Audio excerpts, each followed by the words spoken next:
My name is Sean Finn, and I'm the owner of Zounds Hearing Center down in Rosanna Square, right at 119th and Metcalf. So you just take sounds and add a Z to it, replace the S. Zounds is a nationwide company. It was founded probably about 2006 by Sam Thomason. He's an electrical engineer out of Arizona. And I started our franchise here about 3 years ago in Rosanna Square. On site, we advise we can conduct free hearing evaluations at Zounds. And it's really to give a baseline for individuals to know where their hearing loss is. And then from there, we give them options on what hearing aids sound like in the office as well as outside. A client would experience at Zounds is, first of all, they've reached out to us, and that is our biggest obstacle in the industry, is people actually addressing their hearing loss, whether it's for themselves or others. So what we do is we first want to get to know the individual, so where they are experiencing their hearing loss, where they struggle in their hearing. We, of course, conduct a hearing evaluation to see exactly where their hearing loss is. At that point, we'll advise on what type of hearing aid, whether it's behind the ear, which is behind the earlobe, which you see in a traditional setting, or in the ear.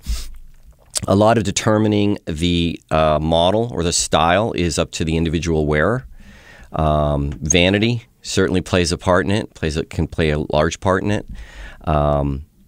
And then we'll try them on in the office. For a first-time user, just hearing sounds that they haven't heard at a better capacity is pretty eye-opening, or ear-opening, I guess we should say.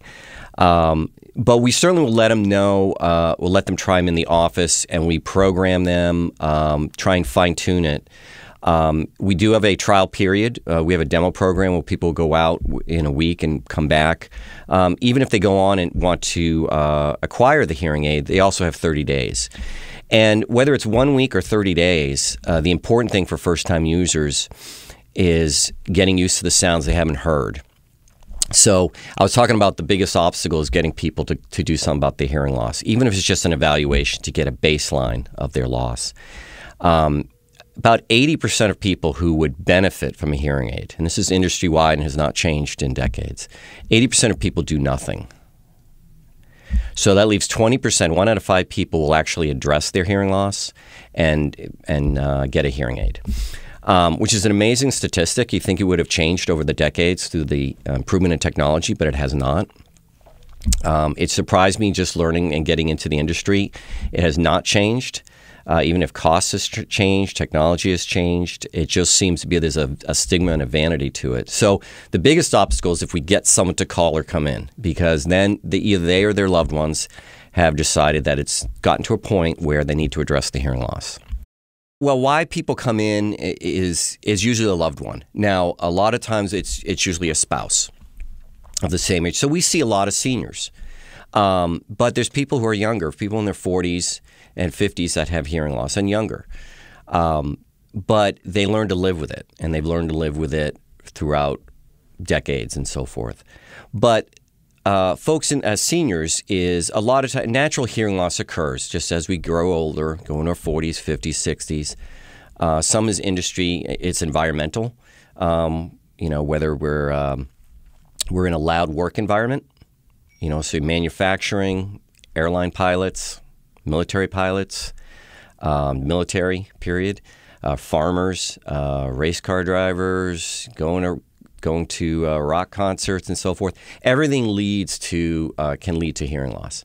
So the people we get in is, it's one of the first questions we ask them is, why do you think you have a hearing loss? Almost as if, why are you here? Because we want to hear from them what caused them to come in. And sometimes it's just a loved one that said, my wife or my husband just was tired of listening to the TV up so loud, or repeating themselves, or just losing out on things, not understanding conversations. Like we're leading up to Thanksgiving.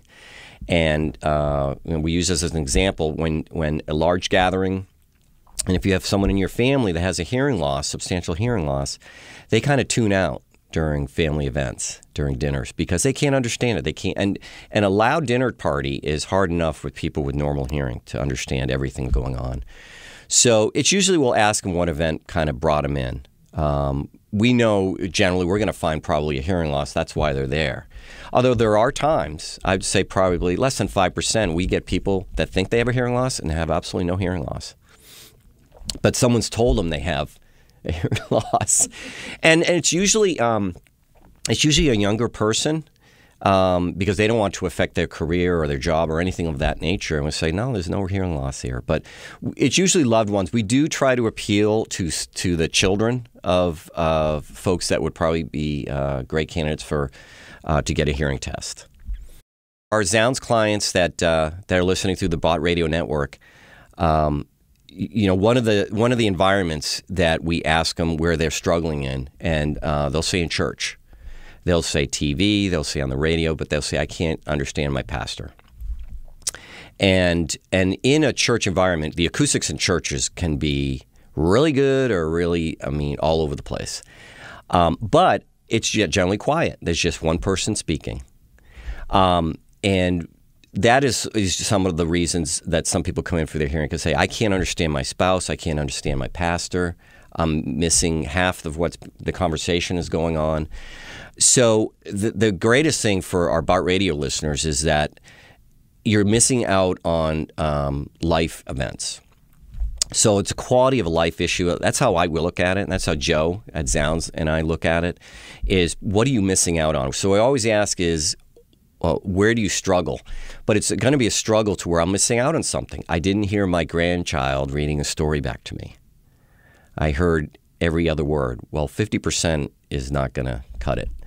Or I couldn't understand, you know, TV or telephone's one thing, but when you're in church and you're not hearing a sermon, and then someone says, well, what a great sermon. Did you like that part about, and the other person just doesn't get it, can't comment on it. Same thing at a Thanksgiving dinner, Christmas dinner, Easter dinner. Restaurants, they will tune out and then they miss out. So it's a quality of life issue. It really is. Just like if you went and couldn't see, you do something about it. We get glasses. Now it's a lot easier to get glasses as a cost factor, but it's a quality of life issue. You wouldn't walk around without glasses if you really needed them. Or there's a stigma and vanity. Some people don't want it to be seen, and one of the phrases or terms they'll use is that a hearing aid is a sign of getting older or old age. And I say, it's very obvious to people when you're not wearing a hearing aid of old age, because it's a lack of hearing. It's not. We're all getting older. And yes, if someone sees you with a hearing aid, they'll say, oh, they must have trouble hearing. But someone not wearing a hearing aid, it's very obvious to the other person that they can't understand and can't hear. So nobody's fooling anybody on when there's a hearing loss. For folks that think that wearing a hearing aid makes them look older or appear older, there's nothing more sure than not wearing a hearing aid and other people not understanding you. That is way more to the other person's perspective, is that if they know when when someone else doesn't understand you. Whereas with a hearing aid, if you think the other person's understanding everything in the conversation, the hearing aid is just second nature. It's just a piece of jewelry. And in a lot of cases, you don't see it. So for a lot of women, you don't see it. But even for men with curly hair and stuff, you don't see it. And I think it's just a perspective. It's a stigma thing that you don't know it's there unless you really think it's there. But the greatest thing is it's very obvious to others, but also to yourself and to loved ones when you don't understand a conversation.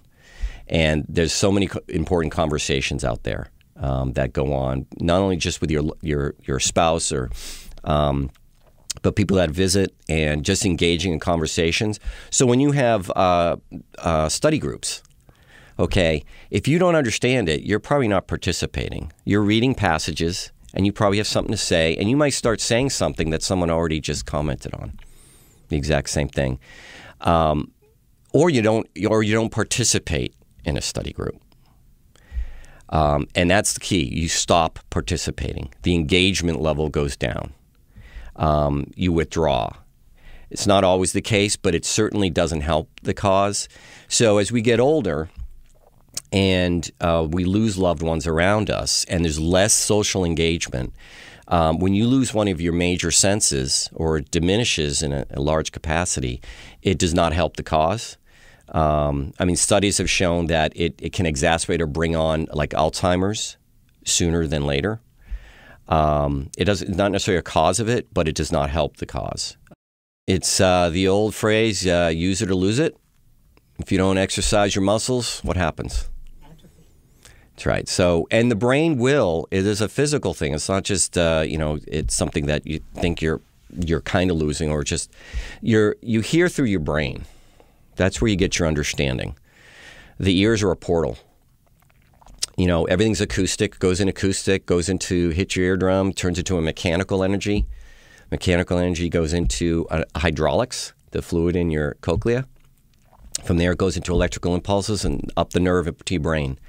If the brain doesn't get stimulus, then it will lose it. So we've had people that have waited and waited and waiting to get a hearing aid.